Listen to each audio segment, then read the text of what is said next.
பண்ணையெல்லாம் பொன் கொழிக்க செய்திடுவோம், அதில் பன்மடங்கு உற்பத்தியை பெருக்கிடுவோம்.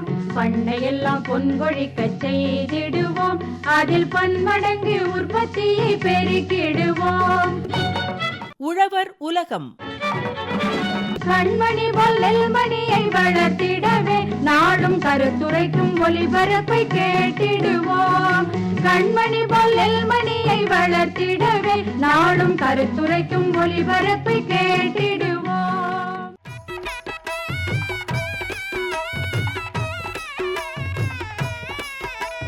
பயறு வகை பயிர்களில் இயற்கை வேளாண்மை தொகுப்பு நிகழ்ச்சி.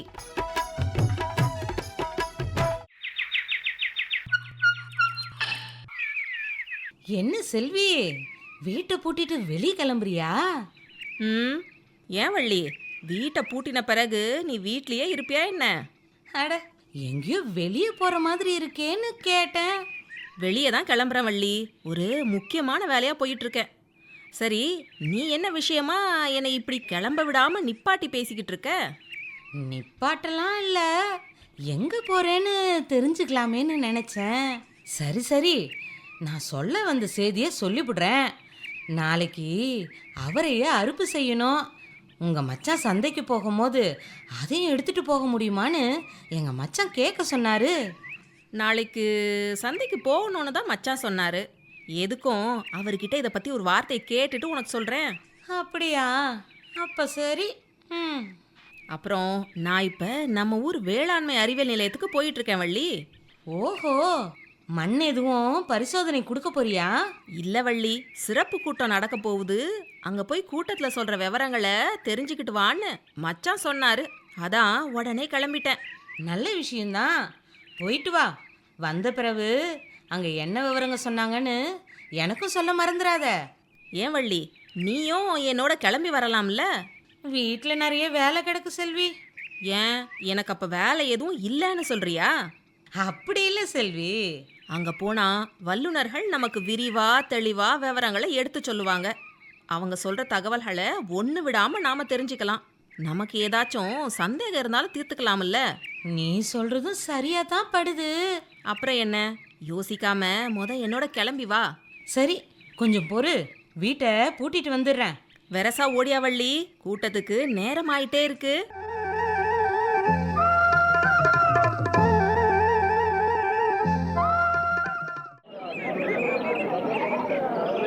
அடடா வள்ளி, கொஞ்சம் முன்னாடியே கூட்டத்துக்கு வந்திருக்கணும் போல. நமக்கு உட்கார நாற்காலியே இல்லை பாரு. கவலைப்படாத செல்வி, எப்படியும் நமக்கு இடம் இருக்கும். நான் தேடி பார்க்குறேன், என் கூடியே வா. கூட்டம் துவங்குறதுக்கு முன்னாடியே இடம் கிடைக்குதான்னு பார்ப்போம். இல்லைன்னா கவலைப்படாத, அங்கே பாரு இடம் இருக்குல்ல, வா வா. வெரசா உட்காரு. இங்க பாரு, நமக்கான விவரங்களை எடுத்து சொல்ல வந்துட்டாங்க. யாரு செல்வி? திரூர் வேளாண்மை அறிவியல் நிலைய பேராசிரியர் மற்றும் தலைவர் முனைவர் எஸ் பானுமதி அவங்க.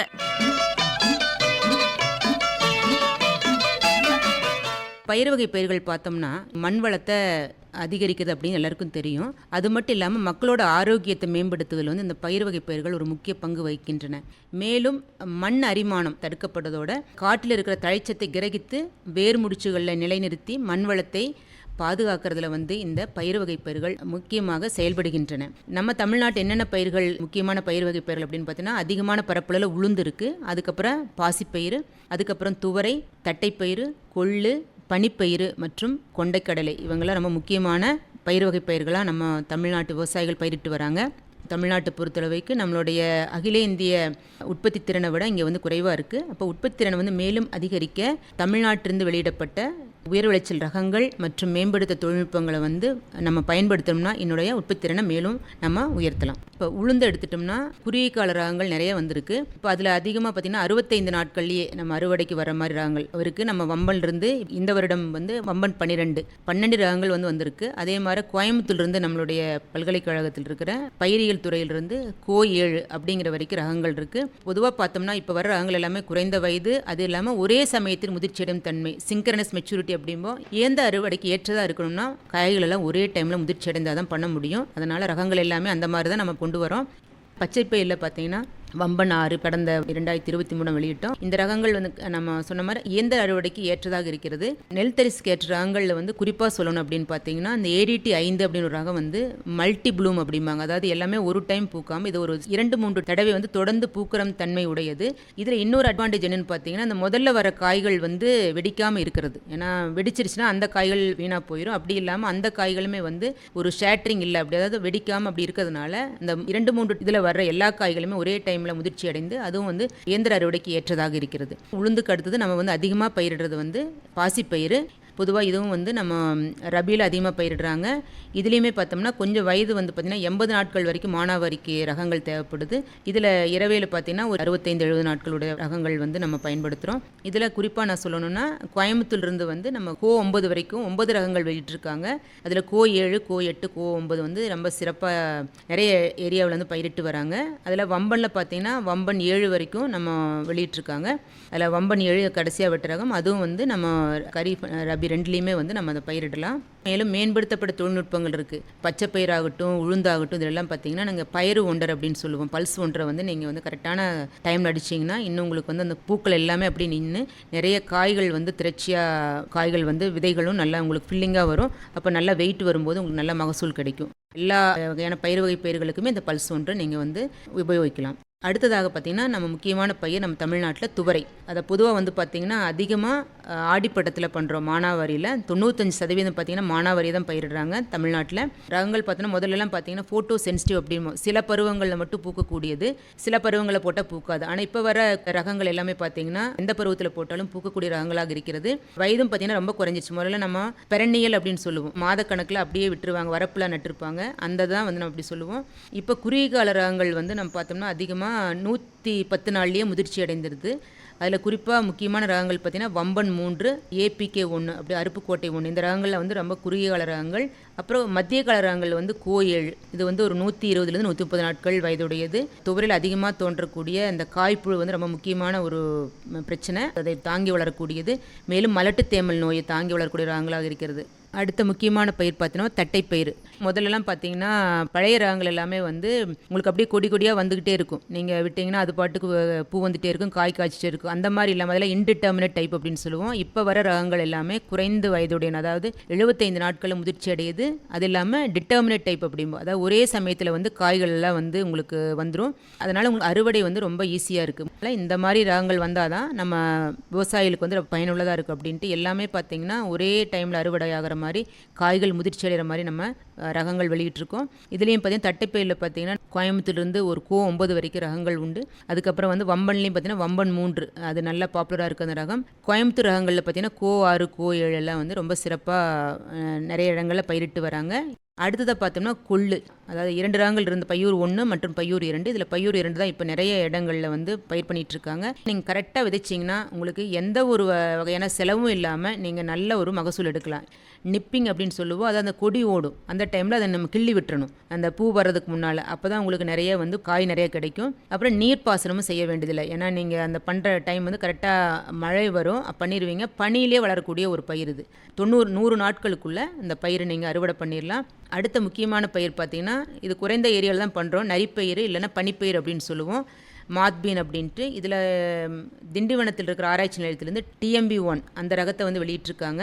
இதுலேயும் களைகள் பிரச்சனை கிடையாது, நீங்கள் தண்ணி பாய்க்க வேண்டியதில்லை, பூச்சி நோய் எந்த பிரச்சனையும் இல்லை. 70 நாட்கள்லேயே உங்களுக்கு வந்து இந்த பயிரை நீங்கள் அறுவடை பண்ணிடலாம். இது மட்டும் இல்லாமல் கடைசியாக வந்து நம்ம கொண்டைக்கடலை, இதுவும் வந்து சரியான பனி வர டைமில் பண்ணிட்டீங்கன்னா கரெக்டாக அந்த பனியிலேயே இந்த பயிரும் வந்துடும். இதில் வந்து நம்ம கோ 1லேருந்து கோ 4 அது மாதிரி 4 ரகங்கள் வந்து வெளியிட்டிருக்காங்க. இதெல்லாம் முக்கியமாக நம்மளுடைய தமிழ்நாட்டில் பயிர் செய்யப்படுற பயிர் வகை பயிர்கள். பயிர் வகை பயிர்களில் புது ரகங்கள் பற்றியும் அதோட சிறப்பம்சங்கள் பற்றியும் நல்லாவே புரிய வச்சுட்டாங்களே. நிறைஞ்ச மகசூல் வேணும்னா இவங்க சொன்ன வழிமுறைகளை கவனத்தில் வச்சு செயல்படுறது ரொம்ப அவசியம். நீடித்த வேளாண்மை வேண்டும், இங்கு நிலையான வேளாண்மை வேண்டும். நீடித்த வேளாண்மை வேண்டும், இங்கு நிலையான வேளாண்மை வேண்டும். நிலவளம் காப்பாற்ற வேண்டும், நல்ல நீர்வளமும் காக்க வேண்டும். நிலவளம் காப்பாற்ற வேண்டும், நல்ல நீர்வளமும் காக்க வேண்டும். நீடித்த வேளாண்மை வேண்டும், இங்கு நிலையான வேளாண்மை வேண்டும்.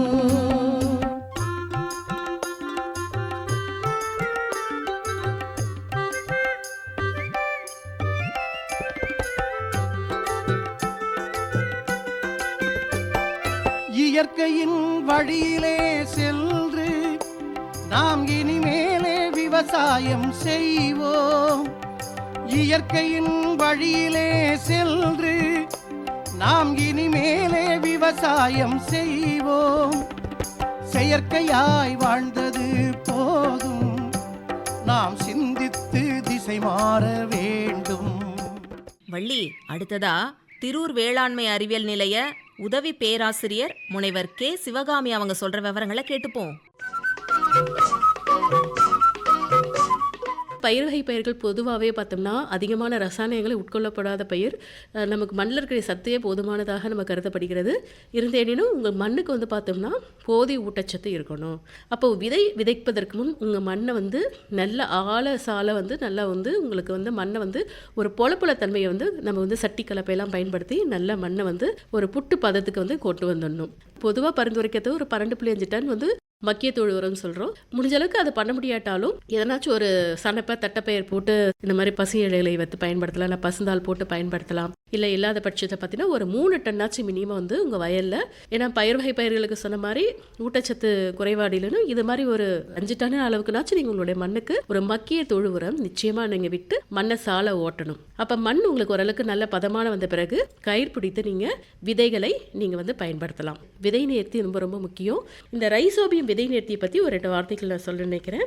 ரைசோபியத்தோடைய முக்கியமான விஷயம் பார்த்தீங்கன்னா நம்ம தமிழ்நாடு வேளாண்மை பல்கலைக்கழகத்தில் பார்த்தீங்கன்னா துவரை பயிர் அப்புறம் வந்து மற்ற பயிர்கள் எல்லாத்துக்குமே இந்த மாதிரி ஒரு பேக்கெட்ஸாகவே கொடுக்குறாங்க. இது பொதுவாக வந்து பார்த்தோம்னா பூசணக்கொல்லியோட விதை நேர்த்தி செய்யப்பட்ட விதைகளும் ரைசோபியம் விதை நேர்த்தியும் செய்யலாம். பூசணக்கொல்லி விதை நேர்த்தி செய்து 24 மணி நேரம் கழித்து நுண்ணுயிர் விதை நேர்த்தியும் செய்ய முக்கியமான விஷயங்களாக கருதப்படுகிறது. ஸோ இந்த ரைசோபியமுடைய ஸ்ட்ரெயின்ஸ் பார்த்தோம்னா CRM 6 பச்சை பயிருக்கும் CRU 7 உளுந்துக்கும் 8 ரைசோபியம் ராசிகளாகும். தமிழ்நாடு வேளாண்மை பல்கலைக்கழகத்தில் துவரை பயிர்க்கென்று தெளிவு செய்யப்பட்ட ரைசோபியம் ராசியும் தனியாக வந்து பயன்படுத்தப்பட்டிருக்காங்க. இந்த ரைசோபியம் என்ற நுண்ணுயிர் என்ன பண்ணுதுன்னா பயிர் வகை பயிர்களின் வேர்களின் முடிச்சுகளை உண்டாக்குகிறது.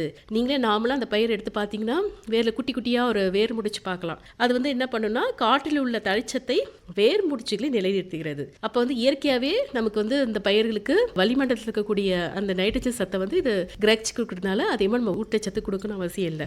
இந்த மாதிரி பயிர்களுக்கு முடிஞ்ச அளவுக்கு நீங்கள் வந்து இயற்கையான முறையிலே வந்து நம்ம களைக்கொல்லிகளை பயன்படுத்தலாம். இந்த கோடையுடைய கான்செப்ட் என்னன்னு பார்த்தீங்கன்னா எல்லாருக்குமே தெரியும். அப்போ பூச்சிகள் நோய் காரணிகள் உண்டாக்கக்கூடிய முட்டைகள் எல்லாமே வந்து ஓட்டும் போது வெளியே வந்துடும். இது ஒரு வகையான இயற்கையில் வந்து நம்ம கண்ட்ரோல் பண்ணக்கூடியது. முடிஞ்ச அளவுக்கு உரக்குழிகள் இருக்கு இல்லையா வயல் பக்கத்தில், அதை வந்து சுத்தமாக நீங்கள் வச்சுக்கணும். பொதுவாக நம்ம உளுந்து பச்சை பயிரில் நம்ம என்ன சொல்கிறோன்னா கைக்களை எடுங்க. 25 நாள் ஒரு கைக்களை எடுத்தால் போதுமானது. மற்றபடி நம்ம இது வந்து பெரிய விஷயமா பண்ணுறதில்ல. அது மட்டும் இல்லை வடக்கு தெற்கு திசைகளை பயிர் செய்வதால் பயிர்களுக்கு நல்ல சூரிய வெளிச்சம் கிடைக்கிறது. மெயினாக பார்த்து இலைகளோ இல்லை காகிதங்களோ பயன்படுத்தி மூடாக்குகள் பயன்படுத்தி நம்ம வந்து களைகளை அகற்றிக்கலாம். இயற்கை முறையில் வந்து எப்படி வந்து நோய் மற்றும் பூச்சி தன்மை குறைக்கலாம் பார்த்தோம்னா பொதுவாக இந்த பயிர் வகை பயிர்கள் வந்து அதிகமாக வந்து இந்த தண்டு பூச்சி அதிகமாக வரும் சரிங்களா, இல்லை மஞ்சள் தேமல் நோயெலாம் வரும். இது மாதிரிலாம் வந்துடுச்சுன்னா என்ன பண்ணுறது? என்ன பண்ணனா சிம்பிளாக அந்த மாதிரி பயிர்களை நீங்கள் வந்து அகற்றி கையில் எடுத்து இல்லை இலை சுருட்டு நச்சுரி கிடைச்சிச்சுன்னா இலையில் சுருங்கக்கூடிய நச்சுரி போன்ற நோய்களை பாதிக்கக்கூடிய செடிகளை எடுத்து ஒரு பெரிய ஒரு குழி மாதிரி ஓப்பன் பண்ணி நீங்கள் அதில் போட்டு எரிச்சிடலாம். இல்லை இலை வெட்டுப்புழு வண்டு கூன் வண்டு வெட்டுக்கிளி போன்றவற்றையெல்லாம் பார்த்தீங்கன்னா இதோடைய முட்டைகள் எல்லாம் வந்து சேகரித்து நீங்கள் வந்து அழிச்சிக்கலாம். இதில் எப்படி பண்ணலாம்? இதுக்கு வந்து மருந்து அடிக்கணுமா? அப்படிலாம் தேவையில்லைங்க.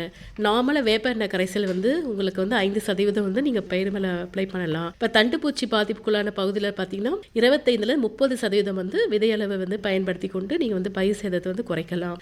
இல்லைனா வந்து வரப்புகளை வந்து வயல்களையும் களைகள் என்று பராமரிக்க வேணும். பூச்சிகளை எதிர்ப்பு திறன் இல்லாத ரகங்களை பயிரோடு தவிர்க்க வேண்டும். அதுக்கு தான் வந்து நம்ம தமிழ்நாடு வேளாண்மை பல்கலைக்கழகம் பரிந்துரைக்கப்பட்ட ரகங்களை பயன்படுத்துகின்றோம். இதனால பார்த்தீங்கன்னா 90% வந்து இன்செக்ட்ஸோட டிசீஸ் ரெசிஸ்டன்ஸ் கிடைக்கிறது. அப்புறம் வந்து டீ வடிவ பறவை குத்துக்கோலை அமைக்க வேண்டும். இது இயற்கை முறையில் பார்த்தீங்கன்னா ட்ராப் கிராப் சொல்லுவாங்க. ஸோ ஃபீல்டுக்குள்ளே போகும்போதே என்ட்ரன்ஸில் பார்த்தீங்கன்னா அந்த வயலை சுற்றி நீங்கள் ஆமணுக்கு இல்லைன்னா வந்து அந்த மஞ்சள் வர்ண இந்த கலரை பார்த்தாலே சில பெஸ்டெல்லாம் பார்த்தீங்கன்னா உள்ளே நுழையாது. அந்த வெளியே இருக்கக்கூடிய அட்ராக்ட் கலர்ஸ் பார்த்து இன்செக்ட்ஸ் ஆகட்டும் புழுக்களாகட்டும் போய் எல்லாம் சேர்ந்துரும். அதுக்கு நீங்கள் நார்மலாக செலவே இல்லாமல் நீங்கள் வந்து சுற்றி வரப்பில் சுற்றி சாமந்தி பூச்செடிகளை பயன்படுத்தலாம். நிறைய டெக்னாலஜிஸ் வந்திருக்கு. ஸோ முடிஞ்சளவுக்கு நம்ம வந்து இடுபொருட்களை குறைத்து நல்ல மகசூலை வந்து நம்ம எடுத்துக்கலாம். அது மட்டும் இல்லாமல் தமிழ்நாடு வேளாண்மை பல்கலைக்கழகம் பரிந்துரைக்கப்பட்ட ரகங்களை பயன்படுத்தினாலே உங்களுக்கு 80% பூச்சி நோய் வந்து இந்த பயிர்கள் அண்டாது. கேட்டுக்கிட்டியா விவரங்களை? பயிர் வகை பயிர்களுக்கு நிலத்தை எப்படி சீரா தயார் செய்யணும்னு இப்ப நாம தெரிஞ்சுக்கிட்டோம் தானே? ஆமாம், நுண்ணுயிரோட அவசியம் உட்பட இயற்கை முறையில் பூச்சி நிர்வாகம் போன்ற தகவல்கள்லாம் நம்ம போல விவசாயிகளுக்கு கண்டிப்பாக உதவியாக இருக்கும்.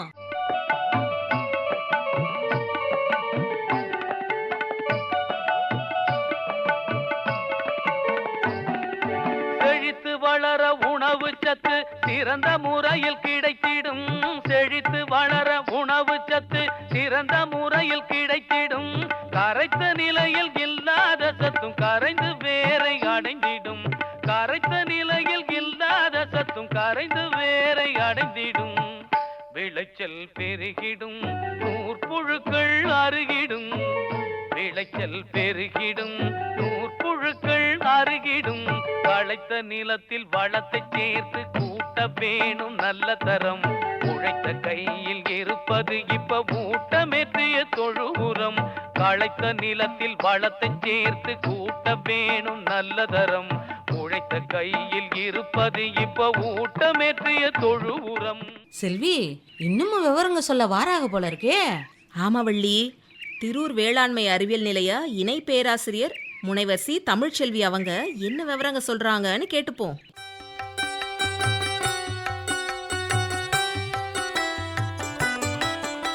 பயிர் வகை பயிர்களை பொறுத்தளவில் ஒருங்கிணைந்த முறையில் ஊட்டச்சத்து மேலாண்மை அப்படிங்கிறத பண்ணும்போது நமக்கு பல்வேறு நன்மைகள் வந்து கிடைக்குது. மண்ணோட வளம் பாதுகாக்கப்படுறது மட்டும் இல்லாமல் நிலையான பயிர் உற்பத்திக்கும் இது வந்து வழிவகை செய்யுது. மண்ணில் கரிம பொருட்களோட அளவை அதிகரிக்கிறது மூலமாக மண்ணோட கட்டமைப்பை மேம்படுத்தலாம். இதனால் மண்ணோட நீர் மற்றும் காற்றோட்டம் அதிகரிக்கிறதுனால மண் அரிமானத்தையும் நம்ம தடுக்க முடியும். உரச்செலவை குறைக்கிறது. அடுத்ததாக பார்த்திங்கன்னா உற்பத்தியை அதிகரிக்கலாம். முக்கியமான கூறுகள் அப்படின்னு நம்ம என்னென்னலாம் ஒருங்கிணைந்த ஊட்டச்சத்து நிர்வாகத்தில் பயன்படுத்துகிறோம் அப்படின்னு பார்த்தீங்கன்னா கரிம உரங்கள், அதாவது தொழு உரம், மண்புழு உரம், தென்னை நார் கழிவு, பயிர் கழிவுகளை திருப்பி நம்ம நிலங்களுக்கே கொடுக்கறது. அடுத்ததாக இதோட முக்கியமான கூறு அப்படின்னு பார்த்தோம் அப்படின்னா உயிர் உரங்கள். இந்த நுண்ணுயிர்களை வந்து பயன்படுத்தி பயிர்களுக்கு தேவையான ஊட்டச்சத்துக்களை கொடுக்கறது. இதில் பல்வேறு வகையான உயிர் உரங்கள் வந்து விவசாயிகளுக்கு தெரிந்ததாக இருக்கக்கூடும். அதாவது அசோஸ்பைரலம், பாஸ்போ பாக்டீரியா, பொட்டாஷை கரைத்து கொடுக்கக்கூடிய பாக்டீரியா அப்படின்ட்டு நிறைய வந்து உயிர் உரங்கள் நம்ம வந்து அடியுரமாக மண்ணில் வந்து கொடுக்கும்போது நம்ம போடக்கூடிய ஊட்டச்சத்துக்களை அது பயிர்களுக்கு எடுத்து கொடுக்கக்கூடிய வேலையை செய்கிறதுனால நம்ம போடக்கூடிய ரசாயன உரங்களை அதோட அளவை வந்து நம்ம பெருமளவு குறைக்க முடியும். இது மட்டும் இல்லாமல் இந்த ஒருங்கிணைந்த ஊட்டச்சத்து மேலாண்மையில் முக்கியமான பங்கு வகிக்கிறது பசுந்தலை உரங்கள் மற்றும் பசுந்தாள் உரங்கள். இந்த பசுந்தலை உரங்கள் மற்றும் பசுந்தாள் உரங்களை நம்ம ஒவ்வொரு பயிர் பண்ணி முடித்ததுக்கப்புறமும் அடுத்த பயிர் போடுறதுக்கு முன்னாடி டெய்ஞ்சா, தக்கை புண்ணு இந்த மாதிரி வந்து பசுந்தாள் உரங்களை போட்டுட்டு அதுக்கப்புறம் அது பூக்கும் பருவத்தில் அதை மடக்கி உழுதோம் அப்படின்னா மண்ணுக்கு அது வந்து வளம் கொடுக்கக்கூடியதாக அமையும். ஸோ இந்த மாதிரி விஷயங்கள், அதாவது கரிம உரங்கள், உயிர் உரங்கள் மற்றும் பசுந்தலை, பசுந்தாள் உரங்களோட சேர்த்து நம்ம ரசாயன உரங்களை பயன்படுத்துறது தான் இந்த ஒருங்கிணைந்த ஊட்டச்சத்து நிர்வாகம் அப்படின்னு சொல்கிறது. அடுத்ததாக நம்ம வந்து இந்த ஊட்டச்சத்து பயன்பாட்டு திறன் அப்படிங்கிறத பற்றியும் கண்டிப்பாக தெரிஞ்சுக்கணும். பயிருக்கு நம்ம எந்த அளவு ஊட்டச்சத்து கொடுக்குறோம், எந்த அளவுக்கு பயிர் அதை வந்து எடுத்துக்கிறது அப்படிங்கிறது தான் இந்த ஊட்டச்சத்து பயன்பாட்டு திறன் அப்படின்னு சொல்கிறோம். இந்த ஊட்டச்சத்து பயன்பாட்டு திறனை அதிகரிக்கக்கூடிய வழிமுறைகள் அப்படின்னு பார்த்தோம் அப்படின்னா மண்ணோட ஊட்டச்சத்தோட நிலை அறிந்து உரம் வந்து நம்ம போடணும். அதாவது ஒவ்வொரு பயிர் முடிந்ததுக்கு அப்புறமும் நம்ம வந்து அடுத்த பயிர் போடுறதுக்கு முன்னாடி மண் பரிசோதனை செய்து மண்ணில் என்ன ஊட்டச்சத்து இருக்குது அப்படின்னு பார்த்துட்டு அதுக்கு தகுந்தவாறு நம்ம உரம் கொடுக்க வேண்டியது மிக மிக அவசியம். நமக்கு வந்து இப்போது நீம் கோட்டட் யூரியா அப்படின்லாம் வந்து கிடைக்குது. கோட் பண்ணப்பட்ட யூரியாவை நம்ம கொடுக்கும்போது என்ன ஆகும் அப்படின்னு பார்த்தீங்கன்னா அது மெதுவாக வந்து கரைஞ்சு பயிர்களுக்கு வந்து தேவையான அந்த வளர்ச்சி பருவத்தில் உரங்கள் வந்து கிடைக்கும் மாதிரியாக உரங்கள்லாம் இப்போ வந்து கடைகளில் கிடைக்குது. ஸோ அந்த மாதிரியான உரங்களை நம்ம பயன்படுத்தி ஊட்டச்சத்து பயன்பாட்டோட திறனை நம்ம வந்து அதிகரிக்க முடியும். எளிதில் கரையாத ராக் பாஸ்பேட்டை பயன்படுத்தி மணிச்சத்தோட பயன்பாட்டு திறனையும் நம்ம அதிகரிக்கலாம். ஊட்டமேற்றிய தொழு உரமாக நம்ம கொடுக்கும்போது மணிச்சத்தோட பயன்பாட்டு திறனையும் சரி, அதே மாதிரி நுண்ணூட்டச்சத்துக்களோட பயன்பாட்டு திறனையும் நம்ம அதிகப்படுத்தலாம். இப்போது பயிர் வகை பயிர்களில் ஒருங்கிணைந்த ஊட்டச்சத்து மேலாண்மை முறைகள் அப்படின்னு பார்த்தோம் அப்படின்னா, அதுக்கு வந்து நம்ம அடியுரம் எப்படி நம்ம கொடுக்கணும், அதுக்கப்புறம் மேலுரமாக உரங்களை எப்படி கொடுக்கணும், அதுக்கப்புறமா இலைவழி தெளித்தல் முறையில் உரங்களை எப்படி கொடுக்கணும் ஆகிய 3 வழிமுறைகளையும் நம்ம விவசாயிகள் தெரிஞ்சிருக்கணும். அதை வந்து சரிவர கடைபிடித்தாலே நமக்கு வந்து மகசூல் இழப்பை பெருமளவு குறைக்க முடியும். பயிர்களுக்கு நன்மை செய்யும் பாக்டீரியாக்களையும் பூஞ்சைகளையும் இனம் பிரித்து அதிநவீன தொழில்நுட்ப உதவியுடன் உற்பத்தி செய்து உயிர் உரங்களாக விவசாயிகளுக்கு தமிழ்நாடு வேளாண்மை பல்கலைக்கழகமும் வேளாண்மை துறையும் வந்து கொடுத்துட்டு வராங்க. பயிர் வளர்ச்சிக்கு தேவையான சத்துக்களை அளிக்க வல்ல இடுபொருளாக இந்த நுண்ணுயிர் உரங்களை நம்ம பயன்படுத்தும் போது இது காற்றில் உள்ள தலைச்சத்தை நிலைநிறுத்தி மண்ணில் கரையாமல் இருக்கும் மணிச்சத்து, சாம்பல் சத்து மற்றும் துத்தநாகச்சத்து, கந்தகச்சத்து, இரும்பு சத்து போன்ற அனைத்து சத்துக்களையும் கரைத்து கொடுக்கக்கூடிய திறன் கொண்டவையாக இந்த உயிர் உரங்கள் இருக்குது. தலைச்சத்தை நிலைநிறுத்தக்கூடிய நுண்ணுயிர் உரங்களில் ரைசோபியம், அசோஸ்பைரிலம், அசிட்டோபாக்டர், நீலப்பச்சை பாசி மற்றும் அசோலா போன்றவை ரொம்ப முக்கியமான உயிர் உரங்களாக கருதப்படுது. பூஞ்சான வகையை சேர்ந்த வெசிகுலர் ஆர்பிஸ்குலர் மைக்ரோ வேர் உட்பூசணம் அப்படிங்கிறது, அதாவது வேம் என்று சொல்லக்கூடிய இந்த உட்பூசணம் மணிச்சத்தை அதிக அளவில் கிரகித்து பயிர்களுக்கு கொடுக்குது. ஒருங்கிணைந்த உர நிர்வாகத்தில் உயிர் உரங்களை நம்ம வந்து சரியான முறையில் பயன்படுத்தும் போது மண்ணோட வளம் மேம்படுவதோடு இல்லாமல் சுற்றுச்சூழலும் பாதுகாக்கப்பட்டு வளம் குன்றா வேளாண்மைக்கு வழிவகுக்குது. நுண்ணுயிர் உரங்களை நம்ம சரியான முறையில் பயன்படுத்தும் போது 25 விழுக்காடு தலைச்சத்தும் 25 விழுக்காடு மணிச்சத்தும் சேமிக்கப்படுது.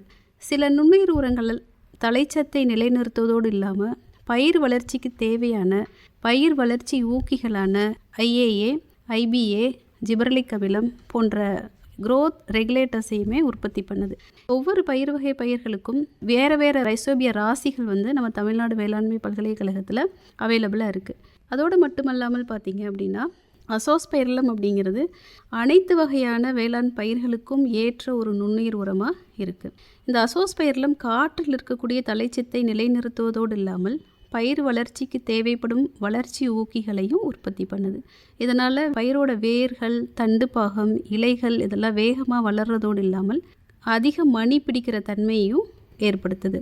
இந்த 2 உயிர் உரங்கள், அதாவது ரைசோபிய உரம் மற்றும் அசோஸ்பைரிலம் ஆகிய இரண்டும் திட வடிவிலையும் திரவ வடிவிலையும் நமக்கு பல்கலைக்கழகத்தில் அவைலபிளாக இருக்குது. இந்த ரைசோபியம் விதை நேர்த்தியோ அல்லது அசோஸ்பைரிலம் விதை நேர்த்தியோ நம்ம பண்ணும்போது நம்ம கவனத்தில் கொள்ள வேண்டிய ஒரு விஷயம் என்ன அப்படின்னு பார்த்தீங்கன்னா, மற்ற பூச்சிக்கொல்லி மற்றும் பூஞ்சான கொல்லிகளோட இந்த உயிர் உரங்களை நம்ம கலக்கக்கூடாது. பூச்சிக்கொல்லி மற்றும் பூஞ்சான கொல்லி நேர்த்திக்கு பிறகு 24 மணி நேரத்துக்கு பிறகு தான் நம்ம இந்த உயிர் உரங்களை கலந்து நம்ம விதைக்கணும். பாஸ்போபாக்டீரியா நுண்ணுயிர்களை பயிர்களுக்கு நம்ம கொடுக்கறதுனால மணிச்சத்து உரங்கள் இடும் அளவை நம்ம 25% வரைக்கும் குறைக்கலாம். அடுத்ததாக இந்த வேர் உட்பூசணங்களை நம்ம வந்து அப்ளை பண்ணும்போது என்ன ஆகும் அப்படின்னு பார்த்தீங்கன்னா, பூஞ்சான நோய்கள்லேருந்து கூட பயிர்களை காக்கிறதுக்கு இது உதவி புரியுது. சாம்பல் சத்து உயிர் உரங்களாக பார்த்திங்கன்னா பேசில்லஸ், அக்ரோமோபாக்டர், அதே மாதிரி பொட்டாஷ் ரிலீசிங் பாக்டீரியா அப்படின்னு சொல்லக்கூடிய ஒரு உயிர் உரம். இந்த அனைத்து உயிர் உரங்களுமே வந்து பார்த்திங்கன்னா திட வடிவம் மற்றும் திரவ வடிவம் 2 வடிவங்கள்லையுமே நமக்கு கிடைக்குது. இதோடு மட்டுமல்லாமல் வறட்சியை தாங்கி வளரக்கூடிய உயிர் உரங்களும் நமக்கு வந்து அவைலபிளாக இருக்குது. அதாவது பார்த்திங்கன்னா PPFM அப்படின்னு சொல்லக்கூடிய மெத்தைலோ பாக்டீரியா, இது பல்வேறு வளர்ச்சி நிலையில் நமக்கு வந்து பல்வேறு வளர்ச்சி ஊக்கிகளை பயிர்களில் சுரந்து வளர்ச்சி பருவத்தில் ஏற்படக்கூடிய வறட்சிகளை தாங்கும் தன்மையை வந்து செடிகளுக்கு கொடுக்குது. விளைச்சலை அதே சமயம் 20% வரைக்கும் அதிகரிக்கிறதாகவும் ஆராய்ச்சி முடிவுகள் தெரிவிக்குது. இப்போது நவீன வகையான உயிர் உரங்களை நிறைய வந்து தமிழ்நாடு வேளாண்மை பல்கலைக்கழகம் அறிமுகப்படுத்துகிறாங்க. இப்போ பார்த்திங்கன்னா திரவ வடிவில் அதிக திறன் மிக்க உயிர் உரங்கள் வந்து உற்பத்தி செய்யப்பட்டு விவசாயிகளுக்கு வழங்கப்பட்டு வருது. இந்த திரவ உயிர் உரங்களை வந்து ஒரு ஆண்டு வரை வைத்தும் நம்ம வந்து பயன்படுத்தலாம். புதிய தொழில்நுட்பமாக உயிர் உரங்களை நேர்த்தி பண்ண விதைகள் வந்து ஃபார்மர்ஸ்க்கு இப்போ அவைலபிளாக இருக்குது. விதை நேர்த்தி செய்யப்பட்ட விதைகளை பயன்படுத்தி பயிர்களோட விதைகளை தாக்கும் பல நோய் கிருமிகளையும் நம்ம தவிர்க்கலாம்.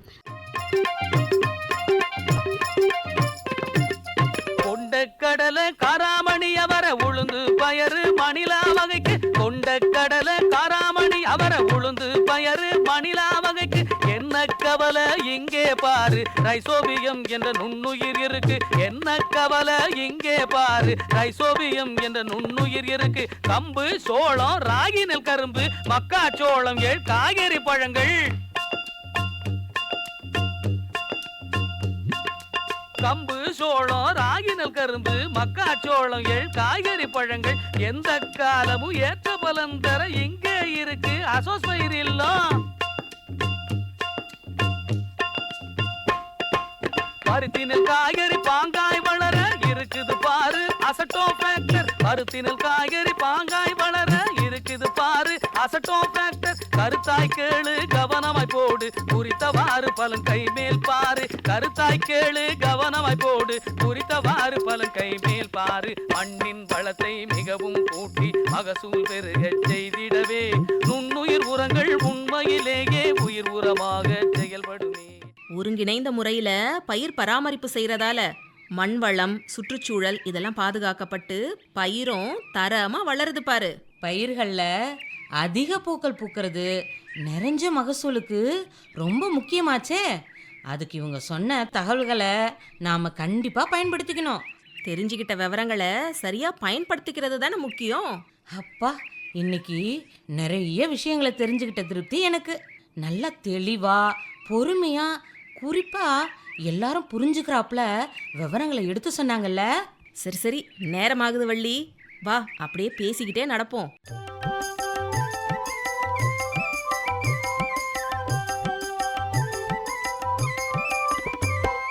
முன்னோர்கள் நமக்கென்று தந்தார் 3 கடல் சூழ்ந்த வளமான பூமி. முன்னோர்கள் நமக்கென்று தந்தார் 3 கடல் சூழ்ந்த வளமான பூமி. எந்நாளும் அதை போற்றி காத்து இனி வருவோர்க்கு வழங்குதல் வேண்டும். எந்நாளும் அதை போற்றி காத்து இனி வருவோர்க்கு வழங்குதல் வேண்டும். நீடித்த வேளாண்மை வேண்டும், இங்கு நிலையான வேளாண்மை வேண்டும்.